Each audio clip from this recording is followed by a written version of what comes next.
Assalamualaikum warahmatullahi wabarakatuh. Alhamdulillah ala ma an'am wa ala ma takarram. Allahumma salli wa sallim wa barik wa karrim ala sayyidina Muhammadin al-habibil a'zam wa ala alihi wa sahbihi wa man ala silkihi intazam. Amma ba'du. Alhamdulillah. Para habaib, para kiai, para guru-guru, para alim ulama, hadirin wal hadirat yang dimuliakan oleh Allah Subhanahu wa taala. Alhamdulillah, kita bersyukur kepada Allah Subhanahu wa taala. Di malam hari yang mulia ini kita sama-sama berkumpul di tempat ini, di masjid ini, di pondok pesantren ini demi untuk memperingati Maulid Nabi besar Muhammad sallallahu alaihi wasallam, yang mana perkumpulan ini insya Allah membawa keberkahan untuk kita sekalian, membawa manfaat untuk kita di dunia dan di akhirat insya Allah. Hadirin wal hadirat yang dimuliakan oleh Allah Subhanahu wa taala, peringatan Maulid pada hakikatnya adalah bentuk rasa syukur kita kepada Allah taala atas nikmat yang Allah anugerahkan kepada kita, nikmat yang amat sangat agung dan besar, yaitu nikmat kelahiran baginda Rasulullah sallallahu alaihi wasallam, yang mana dengan berkat kelahiran Rasulullah sallallahu alaihi wasallam segala kegelapan dihapuskan oleh Allah taala. Dengan lahirnya Rasulullah sallallahu alaihi wasallam terbitlah cahaya yang terang benderang yang menerangi alam semesta ini. Hadirin yang dimuliakan oleh Allah Subhanahu wa taala, peringatan Maulid pada hakikatnya adalah rasa syukur kepada Allah atas nikmat yang agung ini. Dan peringatan Maulid adalah ungkapan kegembiraan, kebahagiaan di hati seorang mukmin yang beriman kepada Allah taala. Dia ungkapkan kegembiraan dan kebahagiaannya atas nikmat dan karunia Allah ini. Dan kegembiraan semacam ini adalah perkara yang sangat diperintahkan di dalam Al-Quran, sehingga Allah Ta'ala berfirman di dalam Al-Quran, Qul bifadlillahi wa birahmatihi fabidzalika falyafrahu huwa khairun mimma yajma'un. Katakanlah ya Muhammad kepada umatmu sekalian, hendaknya atas rahmat Allah, atas karunia dan anugerah Allah mereka bergembira. Kita semua diperintahkan untuk bergembira. Kita semua diperintahkan untuk mengungkapkan kebahagiaan kita atas setiap rahmat yang Allah turunkan, atas setiap anugerah yang Allah berikan. Dan tidak ada rahmat yang lebih agung, tidak ada karunia yang lebih besar daripada sosok baginda Nabi besar Muhammad sallallahu alaihi wasallam. Beliau adalah rahmat Allah yang teragung. Beliau adalah karunia Allah yang terbesar. Sehingga Allah menyatakan di dalam Al-Quran tentang sosok yang agung ini, wa ma arsalnaka illa rahmatan lil alamin. Kami tidak mengutusmu wahai Nabi Muhammad melainkan rahmat untuk alam semesta. Bahkan beliau sendiri menyatakan tentang dirinya, ana rahmatul muhda. Aku adalah rahmat yang dihadiahkan oleh Allah Ta'ala kepada alam semesta. Dan beliau adalah karunia Allah.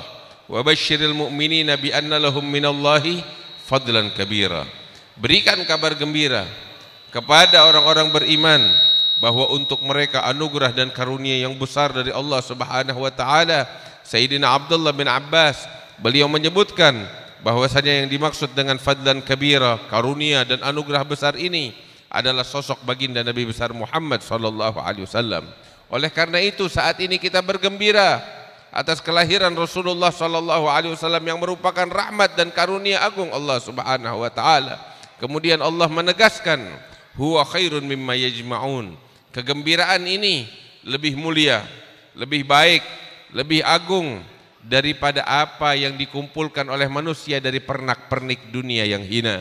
Perkumpulan ini lebih agung daripada dunia dan seisinya. Hadirin yang dimuliakan oleh Allah Subhanahu wa taala, bagaimana tidak yang kita peringati adalah kelahiran baginda Rasul sallallahu alaihi wasallam. Bagaimana tidak yang ada di dalam perkumpulan semacam ini adalah sebutan nama Nabi besar Muhammad sallallahu alaihi wasallam. Kita mengkaji tentang sejarah kehidupan beliau dari sejak lahirnya, perjuangan beliau tatkala diutus dan tatkala beliau hijrah hingga perjuangan beliau ketika menyebarkan agama Allah Subhanahu wa taala di dalam perkumpulan maulid yang semacam ini, kita mengkaji tentang syama'il sosok Rasulullah sallallahu alaihi wasallam, baik itu dari fisik beliau maupun daripada akhlak dan budi pekerti beliau yang mulia yang dipuji oleh Allah Subhanahu wa taala. Hadirin yang dimuliakan oleh Allah Subhanahu wa taala, dahulu para sahabat ketika mereka mencintai Rasulullah sallallahu alaihi wasallam, mereka melakukan ini semua di hadapan Rasulullah sallallahu alaihi wasallam. Di dalam suatu hadis yang diriwayatkan oleh Imam At-Tabrani fi Mu'jamihi, bahwasanya Sayyidina Abbas bin Abdul Muttalib datang menghadap kepada Rasulullah sallallahu alaihi wasallam dan seraya mengatakan kepada Nabi Muhammad sallallahu alaihi wasallam, "Ya Rasulullah, inni uridu an amtadihak." Sesungguhnya aku ingin mengungkapkan syair-syair pujianku untukmu. Maka tatkala Sayyidina Abbas mengatakan demikian kepada Rasulullah, beliau meminta izin untuk menyampaikan syair-syair indahnya, syair-syair yang beliau gubah memuji sosok baginda Rasul sallallahu alaihi wasallam. Maka saat itu Nabi Muhammad mengizinkannya. Seraya Nabi Muhammad mengatakan, "Qul la yufdidullahu faka ya Abbas." Ucapkan puji-pujianmu wahai Abbas, semoga Allah tidak merontokkan gigimu. Didoakan oleh Nabi Muhammad agar tidak ada giginya yang rontok, sehingga Sayyidina Abbas bin Abdul Muttalib wafat di usia yang tua, sekitar 80 tahun, tidak ada satu gigi yang rontok dari mulutnya. Tidak ada satu gigi yang tanggal dari mulutnya dengan berkat doa dari baginda Rasulullah sallallahu alaihi wasallam. Maka saat itu beliau mengungkapkan syairnya yang indah. Beliau katakan kepada Rasul sallallahu alaihi wasallam, "Min qabliha tibta fi dhilalin wa fi mustawda'in haitsu yukhsaful waragu, thumma habattal bilada la basharun anta wala mudghatun wala alagu, bal nutfatun tarkabus safina وقد ألجم نصرا وأهله الغرق تنقل من صالب إلى رحم إذا مضى عالم بدا الطبق حتى وردت نار الخليل مكتتما في صلبه أنت كيف يحترق وأنت لما ولدت أشرقت الأرض وضاءت بنورك الأفق ونحن في ذلك الضياء وفي النور سبل الرشاد نخترق." Beliau katakan kepada Rasulullah sallallahu alaihi wasallam, "Engkau ya Muhammad, engkau adalah cahaya Allah yang Allah titipkan pada sulbi Nabi Adam alaihi salam, sehingga engkau diturunkan dari surga ke bumi bersama dengan Nabi Adam alaihi salam tatkala Nabi Adam diturunkan dari surga ke bumi, dan engkau berada di atas bahtera Nabi Nuh tatkala banjir menenggelamkan umat manusia. Engkau berada di dalam sulbi Nabi Nuh di atas bahtera yang agung itu. Dan begitulah engkau berpindah dari sulbi laki-laki mulia ke rahim wanita-wanita yang suci, hingga engkau berada di dalam sulbi Nabi Ibrahim tatkala Nabi Ibrahim dilemparkan di atas api yang berkobar. Dan bagaimana mungkin api mampu membakar Nabi Ibrahim sedangkan engkau ya Muhammad berada di dalam sulbinya. Dan demikian engkau berpindah terus generasi demi generasi, sehingga tatkala engkau lahir ke muka bumi ini, alam semesta yang gelap gulita menjadi terang benderang dengan cahaya kelahiranmu. Sehingga Sayyidina Abbas mengatakan, dan kami saat ini menempuh jalan yang lurus, jalan taqwa, jalan kebenaran, jalan yang diridai oleh Allah Subhanahu wa taala, tiada lain adalah dengan berkat, dengan sebab cahaya kelahiranmu yang terang benderang itu. Inilah yang diucapkan oleh Sayyidina Abbas bin Abdul Muttalib hingga beliau didoakan oleh Rasulullah sallallahu alaihi wasallam dengan doa yang agung tersebut. Wafat Sayyidina Abbas tidak ada satu gigi pun yang rontok dengan berkat doa Nabi besar Muhammad sallallahu alaihi wasallam. Bahkan sejarah semacam ini, sejarah kelahiran Rasulullah sallallahu alaihi wasallam, Nabi Muhammad sallallahu alaihi wasallam beliau sendiri menceritakan tentang diri beliau. Sehingga di dalam suatu hadis yang diriwayatkan oleh Imam Hakim fil Mustadrak, bahwasanya Rasulullah sallallahu alaihi wasallam mengatakan, "Ana da'watu Abi Ibrahim wa ana bisyaratu akhi Isa wa ra'at ummi hina waladatni nuran Allah bihi gusur Syam. Beliau katakan, aku ini adalah doa yang dahulu dipanjatkan oleh ayahku Nabi Ibrahim alaihissalam.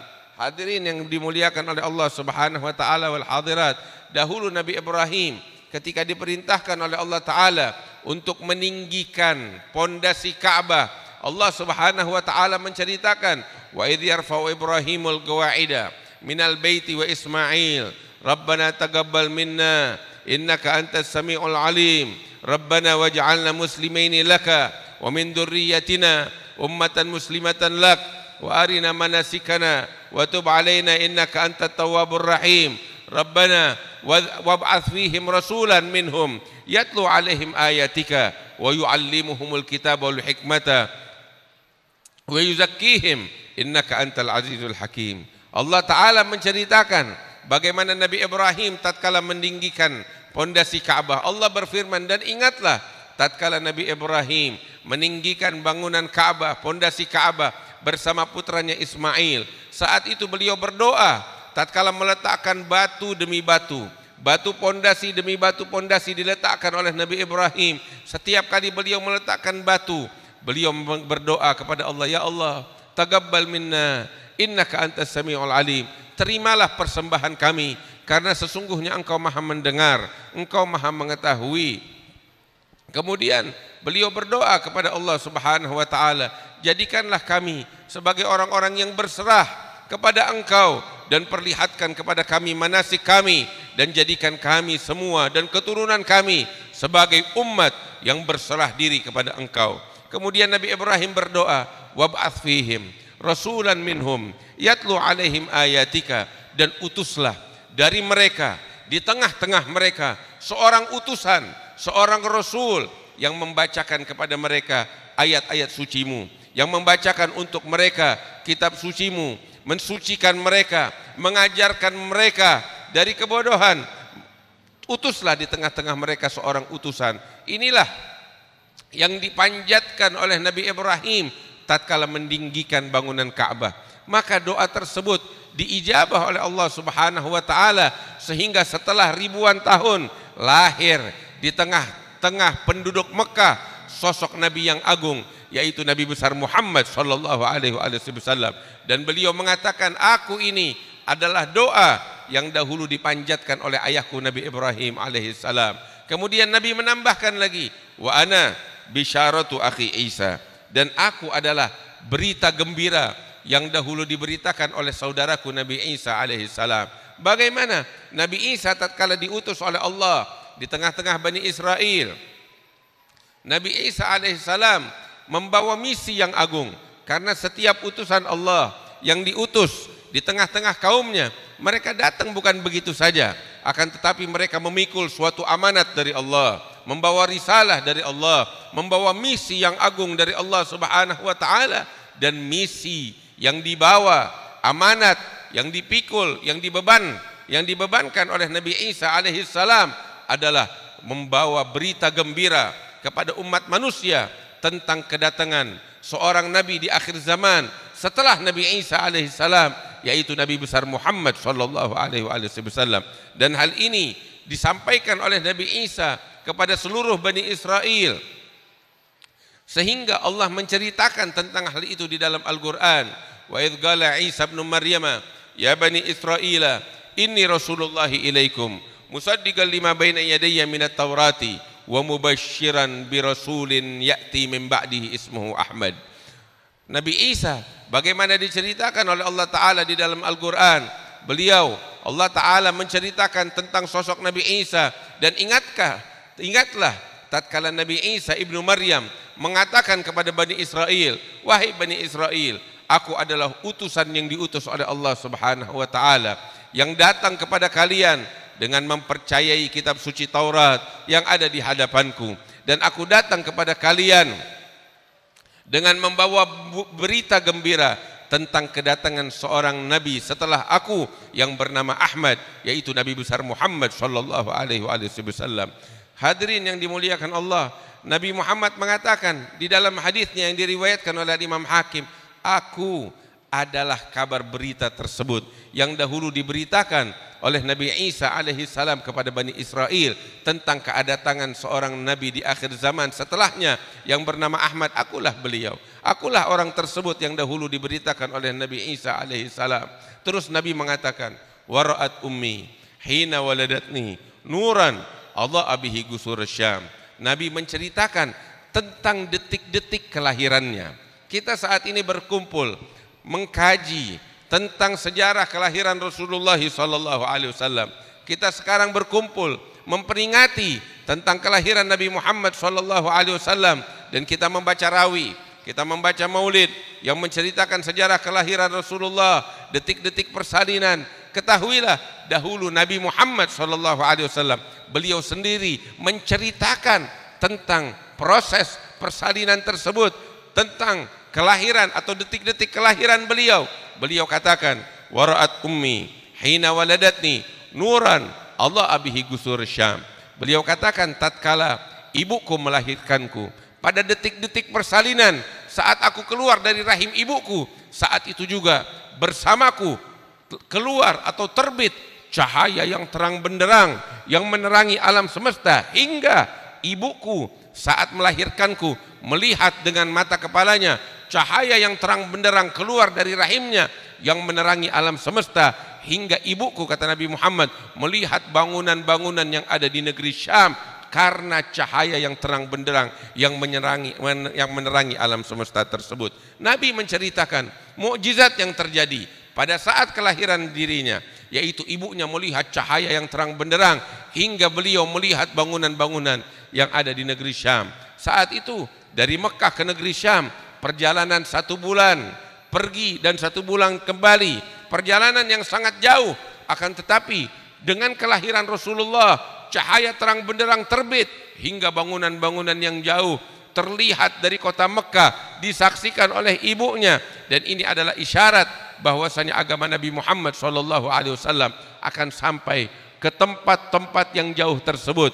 Dan sekarang hadirin yang dimuliakan Allah, kita di Indonesia ini, di negeri kita yang jauh ini, dari kota Mekah, agama Islam tersebar hingga ke tempat yang mulia ini, tempat yang penuh dengan berkah ini. Tiada lain adalah sebab dan keberkahan dari Nabi besar Muhammad sallallahu alaihi wasallam yang kita rayakan saat ini, kelahiran beliau. Hadirin wal hadirat yang dimuliakan Allah, sejarah tentang sosok Nabi Muhammad adalah hal yang sangat penting yang perlu kita kaji. Beliau barusan, guru kita menyampaikan di dalam penyampaiannya tentang nasabnya Nabi Muhammad sallallahu alaihi wasallam, ayah beliau, kakek beliau, leluhur beliau, sampai Nabi Ismail, sampai Nabi Ibrahim, sampai Nabi Adam alaihi salam. Ini adalah hal yang wajib untuk kita ketahui. Ini hal yang perlu kita fahami betul, yang perlu kita hafal. Sebab beliau adalah Nabi kita, Nabi Muhammad sallallahu alaihi wasallam. Tatkala kita menyatakan kalimat asyhadu an la ilaha illallah wa asyhadu anna Muhammadar Rasulullah, kita menyatakan bukan hanya sekedar ikut-ikutan, bukan hanya sekedar komat kamit mulut yang tidak kita fahami artinya. Akan tetapi ketika kita menyatakan kalimat syahadah, kita betul-betul memahami artinya, kita betul-betul memahami kandungannya, dan kita betul-betul menyadari akan konsekuensi setelahnya. Sehingga bukan hanya sekedar ucapan yang kita ucapkan, kita katakan aku bersaksi bahwa sosok Muhammad adalah utusan Allah Subhanahu wa taala. Muhammad yang mana? Kita harus belajar tentang sosok Nabi Muhammad sallallahu alaihi wasallam. Muhammad bin Abdullah bin Abdul Muttalib bin Hashim dan seterusnya. Kita harus tahu itu sehingga kita betul-betul menyadari sosok Muhammad yang ini, yang diagungkan oleh Allah, yang lahir di kota Mekah pada tanggal 12 Rabiul Awal pada tahun gajah. Beliaulah yang diutus oleh Allah Subhanahu wa taala dengan membawa risalah dari Allah Subhanahu wa taala. Itulah yang kita nyatakan. Karena itu mengkaji tentang sosok baginda Rasul sallallahu alaihi wasallam adalah hal yang sangat penting yang dapat mengokohkan keimanan seseorang kepada Allah Subhanahu wa taala. Jangankan tentang sosok Nabi Muhammad sallallahu alaihi wasallam, kita ketika membaca kitab suci Al-Qur'an, kita akan dapati di dalam kitab suci Al-Qur'an bagaimana Allah taala menceritakan tentang sejarah para nabi. Dari Nabi Adam alaihi salam, tatkala diciptakan oleh Allah Subhanahu wa taala, diceritakan secara detail oleh Allah taala apa yang terjadi. dan bahkan bukan hanya sekali, diulang-ulang oleh Allah di dalam beberapa surat, di dalam beberapa ayat dari Al-Quran. Kisah penciptaan Nabi Adam alaihissalam, bagaimana kisahnya Nabi Nuh alaihissalam, perjuangan beliau, pengorbanan beliau, kesungguhan beliau di dalam menyebarkan agama Allah, di dalam menegakkan agama Allah, diceritakan oleh Allah Ta'ala di dalam Al-Quran. Demikian tentang Nabi Idris alaihissalam, tentang Nabi Hud alaihissalam, tentang Nabi Allah Saleh alaihissalam, tentang Nabi Ibrahim, tentang Nabi Ismail, dan seterusnya diceritakan oleh Allah Ta'ala. Hingga setelah Allah menceritakan itu semua, Allah mengatakan, wa kullan nagussu alaika min amba'ir rusuli ma nuthabbitu bihi fuadak. Allah Ta'ala mengatakan di dalam Al-Quran, dan semua dari mereka para utusan-utusan Allah telah kami ceritakan kepadamu ya Muhammad, yang mana sejarah mereka itu, kata Allah Ta'ala, dapat mengokohkan hatimu di dalam keimanan kepada Allah Subhanahu wa Ta'ala. Lihatlah bagaimana Allah menyatakan bahwasanya sejarah para utusan, sejarah para nabi dapat mengokohkan hati baginda Nabi besar Muhammad sallallahu alaihi wasallam di dalam keimanan kepada Allah. Padahal sosok baginda Rasul sallallahu alaihi wasallam adalah pemimpin para nabi-nabi, adalah pemimpin para utusan-utusan Allah Subhanahu wa Ta'ala. Keimanan Nabi Muhammad adalah keimanan yang paling agung, keimanan yang paling kokoh di atas para nabi-nabi yang lain. Akan tetapi walaupun demikian, kendati demikian, Allah tetap menceritakan sejarah kehidupan para nabi untuk lebih mengokohkan hati Rasulullah sallallahu alaihi wasallam. Apabila sejarah para nabi dapat mengokohkan hati Rasulullah di dalam keimanan, maka bagaimana halnya dengan sejarah kehidupan Rasulullah sallallahu alaihi wasallam, pasti dapat mengokohkan keimanan kita sekalian kepada Allah Subhanahu wa Ta'ala. Karena itu kita wajib mengkaji tentang sosok Nabi Muhammad sallallahu alaihi wasallam sehingga keimanan bertambah di dalam hati kita. Bahkan apabila kita membaca Al-Quran, kita akan dapati di dalam kitab suci Al-Quran bagaimana Allah Ta'ala menceritakan secara detail tentang sosok baginda Rasul sallallahu alaihi wasallam. Diceritakan oleh Allah Ta'ala di dalam Al-Quran tentang sosok Nabi Muhammad sallallahu alaihi wasallam dari sejak beliau ada di tengah-tengah umat ini, membawa risalah yang diamanatkan oleh Allah Subhanahu wa Ta'ala. Inna arsalnaka syahidan wa mubasysyiran wa nadhira wa da'iyan ila Allah biiznihi wa sirajan munira. Ini semua sejarah diceritakan oleh Allah Ta'ala di dalam Al-Quran tentang sosok Nabi Muhammad sallallahu alaihi wasallam. Perjalanan Isra wal Mi'raj pun sejarah kehidupan Rasulullah diceritakan oleh Allah Ta'ala di dalam Al-Quran. Subhanalladzi asra bi 'abdihi lailan minal masjidil harami ilal masjidil aqsa alladzi barakna haulahu linuriyahu min ayatina innahu huwas samiul basir. Bukan hanya perjalanan Isra wal Mi'raj, bahkan perjalanan hijrah pun diceritakan oleh Allah Ta'ala. Sejarah hijrahnya Nabi Muhammad diceritakan oleh Allah. Idz qala li sahibihi la tahzan innallaha ma'ana. Ingatlah tatkala Nabi Muhammad sallallahu alaihi wasallam tatkala berada di dalam Gua Thur mengatakan kepada sahabatnya yaitu Abu Bakar As-Siddiq, jangan kamu bersedih, sesungguhnya Allah bersama kami. Perjalanan hijrah diceritakan oleh Allah Ta'ala di dalam Al-Quran. Bahkan yang lebih dari itu, pernikahan Nabi Muhammad diceritakan oleh Allah Ta'ala di dalam Al-Quran. Pernikahan beliau, siapa di antara kita yang pernikahannya diceritakan oleh Allah dalam Al-Quran? Allah Ta'ala menceritakan sejarah pernikahan Nabi besar Muhammad sallallahu alaihi wasallam diabadikan oleh Allah Ta'ala di dalam Al-Quran. Falamma qadha Zaidun minha wataran zawwajnakaha. Allah menceritakan tentang pernikahan Nabi besar Muhammad sallallahu alaihi wasallam dengan Sayyidatuna Zainab tatkala Sayyidatuna Zainab menjanda daripada Zaid bin Harithah. Allah yang langsung menikahkan Nabi Muhammad sallallahu alaihi wasallam, dan kejadian itu diceritakan oleh Allah Ta'ala di dalam Al-Quran. Bukan hanya pernikahan Rasulullah, bahkan tentang istri-istri Nabi Muhammad sallallahu alaihi wasallam diceritakan oleh Allah Ta'ala di dalam Al-Quran secara mendetail. Ya nisa'an Nabi, wahai istri-istri Nabi, disebutkan oleh Allah Ta'ala di dalam Al-Quran. Bahkan apa yang terjadi di dalam rumah tangga Rasulullah sallallahu alaihi wasallam diceritakan secara detail oleh Allah Ta'ala di dalam Al-Quran. Antara Aisyah antara Hafsah, antara istri-istri Nabi Muhammad yang lainnya. Allah menceritakan di dalam surat At-Tahrim dan masih banyak lagi. Semuanya kalau kita membaca Al-Quran, kita akan dapati sejarah kehidupan Nabi besar Muhammad sallallahu alaihi wasallam. Kenapa itu semua diceritakan oleh Allah demikian banyak? Karena ini semua dapat mengokohkan hati kita di dalam keimanan kepada Allah Subhanahu wa taala. Karena dapat menumbuhkan kecintaan di dalam hati setiap orang beriman kepada Nabi besar Muhammad sallallahu alaihi wasallam. Sebab apabila cinta telah tumbuh di dalam hati seseorang, maka sungguh dia akan meneladani kekasihnya. Dia akan meneladani Nabi besar Muhammad sallallahu alaihi wasallam di dalam segala gerak-geriknya, dan peneladanan kepada Rasulullah pada hakikatnya adalah taqwa kepada Allah Subhanahu wa taala, yang dengan taqwa kepada Allah seseorang akan meraih keridhaan dari Allah Subhanahu wa taala. Seseorang akan meraih surga yang telah dijanjikan oleh Allah taala bagi mereka orang-orang yang bertakwa, orang-orang yang saleh yang diridai oleh Allah Subhanahu wa taala. Oleh karena itu, hadirin wal hadirat yang dimuliakan oleh Allah Subhanahu wa taala, di tempat yang mulia ini, di masjid ini, di pondok pesantren ini diajarkan tentang sosok Nabi Muhammad sallallahu alaihi wasallam. Dari peringatan Maulid yang kita hadiri ini, mari kita kaji sosok Rasulullah. Kita bawa Nabi Muhammad ke dalam rumah tangga kita. Ajarkan anak-anak kita tentang sosok Nabi besar Muhammad sallallahu alaihi wasallam. Tanamkan di dalam hati mereka kecintaan kepada Rasulullah sallallahu alaihi wasallam, sehingga mereka meraih keberkahan yang besar. Mereka mendapatkan cinta kepada Rasulullah sallallahu alaihi wasallam, sebab Nabi Muhammad mengatakan di dalam hadisnya, almar'u ma'aman ahab, seseorang kelak akan dibangkitkan di hari kiamat bersama mereka yang dia cintai, bersama orang-orang yang dia cintai.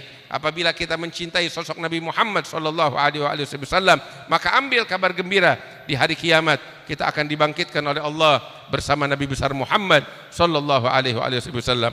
Hadirin yang dimuliakan oleh Allah Subhanahu wa taala, marilah tumbuhkan di dalam hati kita ketakwaan kepada Allah, cinta kepada Rasulullah sallallahu alaihi wasallam. Kita sibukkan, kita warnai hari-hari kita dengan mengkaji sosok Rasulullah, mempelajari tentang sosok Nabi Muhammad sallallahu alaihi wasallam. Demi Allah, orang yang mengenal Rasulullah sallallahu alaihi wasallam pasti akan jatuh cinta kepadanya. Dahulu Sayyidina Ali Ibn Abi Talib radhiyallahu taala anhu wa ardhah, beliau mengatakan tentang sosok Nabi Muhammad sallallahu alaihi wasallam, beliau katakan, man ra'ahu badihatan haba wa man khalatahu ma'rifatan ahabba. Barang siapa yang melihat Rasulullah sallallahu alaihi wasallam di permukaan, maka sungguh dia akan melihat Rasulullah dengan kewibawaannya yang agung. Sebab Nabi Muhammad sosok yang sangat berwibawa. Alladzi tarta'idu minha faraisul agwiya'i minal bariyah. Raja-raja yang berkuasa di muka bumi, apabila melihat sosok Nabi Muhammad, mereka ketakutan karena melihat wibawa yang agung yang dimiliki oleh Rasulullah sallallahu alaihi wasallam. Sayyidina Ali mengatakan, barang siapa yang melihat Rasulullah sekilas di permukaan, maka sungguh akan melihat wibawa yang agung yang dimiliki oleh Rasulullah sallallahu alaihi wasallam. Akan tetapi, wa man khalatahu ma'rifatan ahabba. Akan tetapi, apabila seseorang mengenal Rasulullah lebih dalam, bercampur dengan Nabi Muhammad sallallahu alaihi wasallam, mengenalnya lebih dekat, pasti dia akan jatuh cinta kepada Rasulullah sallallahu alaihi wasallam. Bagaimana tidak? Yang ada pada diri Rasulullah adalah keindahan. Yang ada pada diri Rasulullah adalah akhlak yang mulia. Sayyidina Jarir bin Abdullah Al-Bajali Al-Ansari, beliau mengatakan, mundu aslamtu ma ra'ani Rasulullah sallallahu alaihi wasallam illa mutabassima. Beliau katakan, ini Sayyidina Jarir bin Abdullah Al-Bajali, beliau bilang, sejak aku masuk Islam, enggak pernah aku melihat Rasulullah, tidak pernah mataku berjumpa dengan matanya Rasulullah, melainkan Rasulullah melihatku dengan senyuman manisnya, senyuman yang indahnya, yang menarik setiap orang yang melihat wajah Rasulullah sallallahu alaihi wasallam. Inilah akhlak yang mulia yang dimiliki oleh Nabi Muhammad sallallahu alaihi wasallam. Hadirin yang dimuliakan Allah, karena itu tanamkan di dalam hati kita cinta yang dalam kepada Rasulullah sallallahu alaihi wasallam. Ajarkan kepada anak dan keluarga kita sosok Nabi besar Muhammad sallallahu alaihi wasallam. perkenalkan kepada mereka sosok Nabi Muhammad sehingga tertanam di dalam hati dan sanubari kita cinta kepada Rasulullah sallallahu alaihi wasallam. Alhamdulillah, di malam hari ini kita berkumpul, mudah-mudahan dosa-dosa kita diampuni oleh Allah taala. Mudah-mudahan dari perkumpulan yang mulia ini segala harapan kita diberikan oleh Allah taala, segala doa-doa kita diijabah oleh Allah Subhanahu wa taala, dan harapan kita kepada Allah agar memberikan kesehatan kepada guru-guru kita, para ulama-ulama kita, para alim ulama kita, para habaib dan para kiai kita, sehingga mereka senantiasa membimbing kita ke jalan istiqamah, ke jalan taqwa, ke jalan yang diridhai oleh Allah Subhanahu wa taala. Wa insyaallah kita pulang dari sini segala dosa-dosa diampuni oleh Allah Subhanahu wa taala, segala harapan dan doa-doa diijabah oleh Allah Subhanahu wa taala, dan bala musibah bencana yang menimpa umat, segala tipu daya diangkat oleh Allah Subhanahu wa taala ya rabbal alamin. Allahumma ij'al jam'ana hadza jam'an marhuma, tafarrugana min ba'dihi tafarrugan ma'suma, wa la taj'al fina wa la minna wa la ma'ana syaqiyan wa la mahruma birahmatika ya arhamar rahimin wa judika ya ajwadal ajwadin wa ya rahimal masakin wa ya dzal quwwatil matin. Wa sallallahu ala sayyidina Muhammad an-nabiyil ummi wa ala alihi wasallam. Alhamdulillahi rabbil alamin. Lebih kurangnya mohon maaf. Assalamualaikum warahmatullahi wabarakatuh.